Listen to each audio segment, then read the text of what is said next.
Dzień dobry, witajcie w kolejnym odcinku dotyczącym podróży po Egipcie. Jeśli jeszcze nie oglądałeś poprzednich odcinków, zwłaszcza filmu o świątyni Karnak, w opisie filmu znajdziesz do niego link. Luxor to miasto w południowym Egipcie położone na wschodnim brzegu Nilu. Liczy ponad 500 000 mieszkańców. Tutaj mamy herb i flagę, które reprezentują Luxor. Po 10 minutach dojeżdżamy ponownie autobusem do następnej po Karnak świątyni luksorskiej, znanej też jako świątynia narodzin Amona.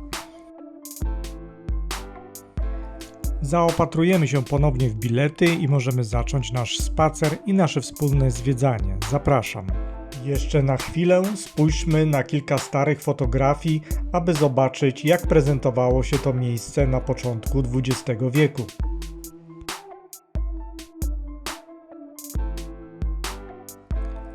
Tak jak świątynia Karnak, tak i świątynia w Luksorze jest poświęcona triadzie bóstw Amonowi, Mut i Chonsu. Świątynia luksorska nie została zbudowana przez jednego władcę. Najstarsza istniejąca budowla, sanktuarium, pochodzi z czasów panowania Hatszepsut. Świątynia luksorska powstała około 1400 roku przed naszą erą z inicjatywy Amenhotepa III. To za jego panowania zbudowano wielką kolumnadę i dziedziniec perystylowy. Następnie budową zarządzał Tutenchamon, a finalny wygląd osiągnęła za panowania Ramzesa II. Świątynie Amona w Luksorze i Karnak połączone są ze sobą aleją sfinksów o długości około 3 km. Uważa się, że wzdłuż tej drogi znajdowało się około 1350 posągów sfinksów. Droga ta była używana raz w roku podczas święta Opet, kiedy Egipcjanie paradowali po niej, niosąc posągi Amona i Mut w symbolicznej inscenizacji ich małżeństwa. W świątyni w Luksorze Amon był magicznie przemieniany w Min, boga płodności.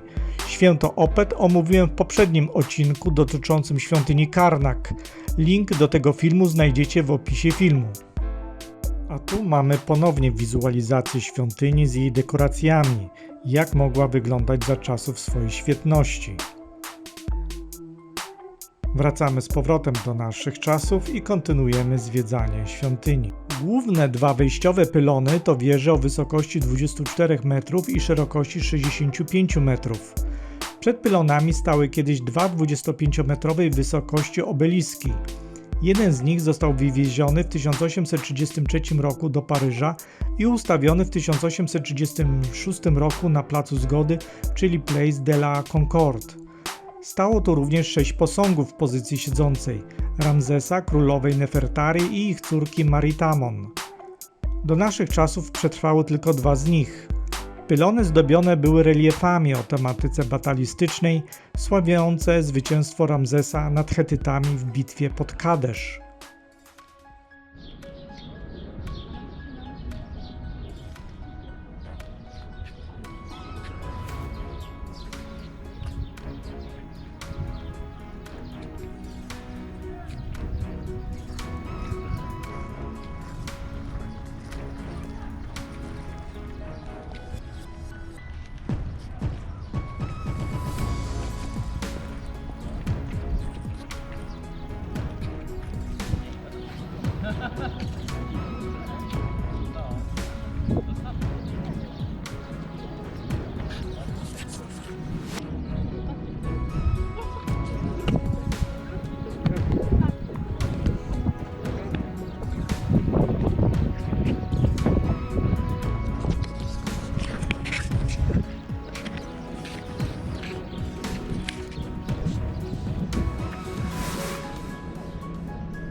Za pylonami znajduje się dziedziniec Ramzesa II otoczony podwójną kolumnadą.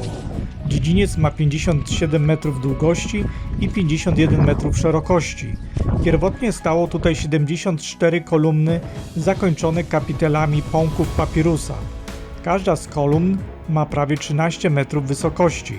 Bezpośrednio za pylonami po prawej stronie znajduje się kaplica Hatszepsut. Po lewej, na ruinach świątyni, zbudowano meczet Abu al-Hagag. U góry ekranu widzimy kartusz faraona Ramzesa II. Jego inskrypcja brzmi: Król Górnego i Dolnego Egiptu, potężna jest sprawiedliwość Ra, wybrana przez Ra, syn Ra, urodzony przez Ra, umiłowany przez Amen. Zobaczcie, jak bogato zdobione są kolumny. Obowiązkowo wszędzie znajdują się kartusze faraonów. Często faraonowie niszczyli lub modyfikowali kartusze poprzedników na swoje własne. Taki nieuczciwy public relations. Miały one na celu zbudowanie pozytywnego wizerunku władcy oraz wpływać na szacunek otoczenia do osiągnięć faraona również po jego śmierci.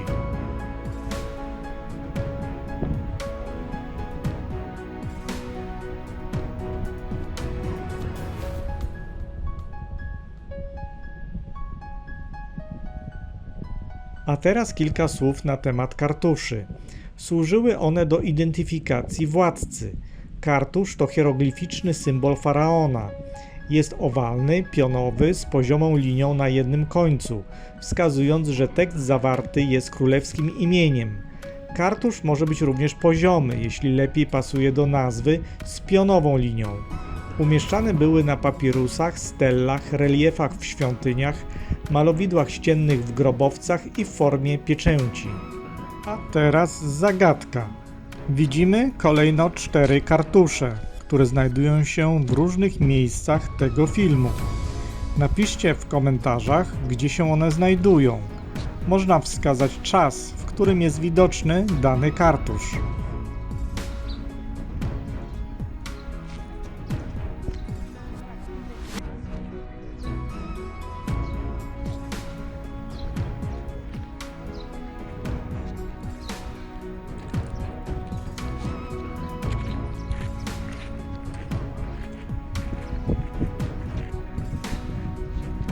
A oto kolumnada Amenhotepa III, która ma 7 par kolumn papirusowych o wysokości 16 metrów. Kolumny mają głowice w kształcie rozwiniętych kwiatów papirusu. Kolumnada łączy dziedziniec Ramzesa II z dziedzińcem Amenhotepa III. U wejścia do kolumnady Amenhotepa postawiono 2 ogromnych rozmiarów posągi Ramzesa II. U góry ekranu widzimy kartusz faraona Amenhotepa III. Jego inskrypcja brzmi: Król Górnego i Dolnego Egiptu, Panem Sprawiedliwości jest Ra, syn Ra, Amen jest zadowolony, władca Teby. Przed nami dziedziniec Amenhotepa III, który mierzy 56 metrów długości i 45 metrów szerokości, z podwójnymi rzędami kolumn papirusowych z 3 stron, których kapitele imitują baldachy rośliny papirusowej w zarodku. Północny kraniec prowadzi do sali hypostylowej, która ma 32 kolumny papirusowe ułożone w 4 rzędy po 8 kolumn.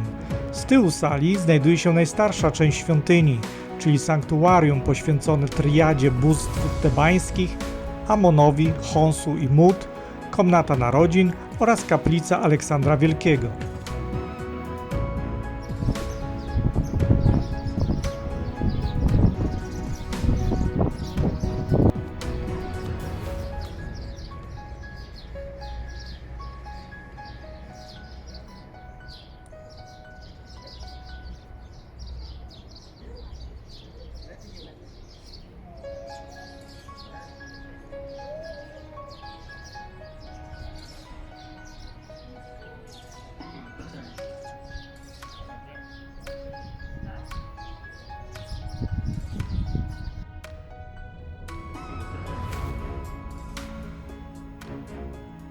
Teraz w przybliżeniu będzie widać na samej górze kapiteli poziome kartusze Amenhotepa III.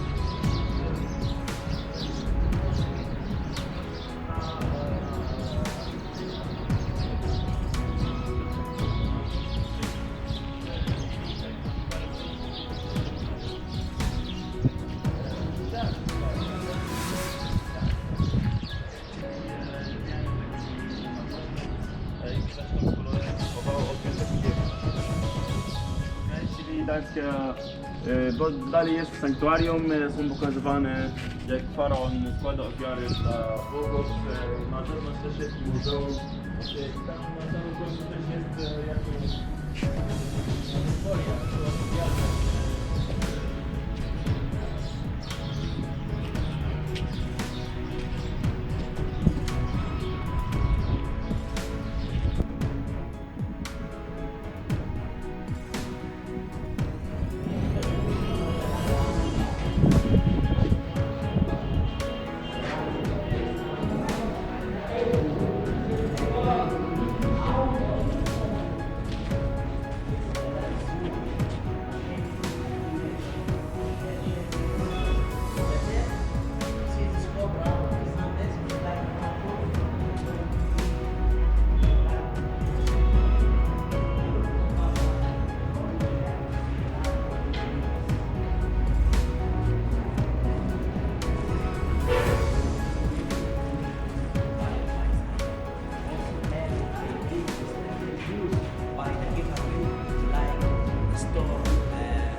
See, like can we measure the way between the two blocks, and the middle going to be more wide. Between going to be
A teraz jeszcze ostatnie spojrzenie zza szyb autobusu na luksorską świątynię.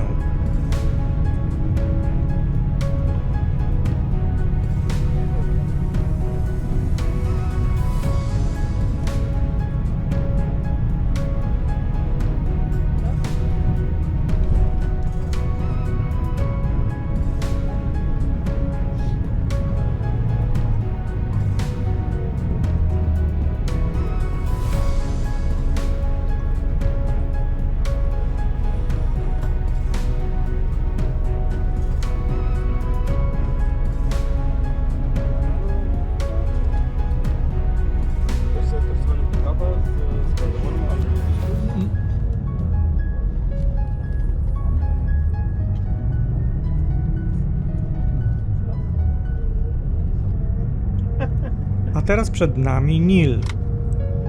Oczywiście to nie koniec naszej podróży.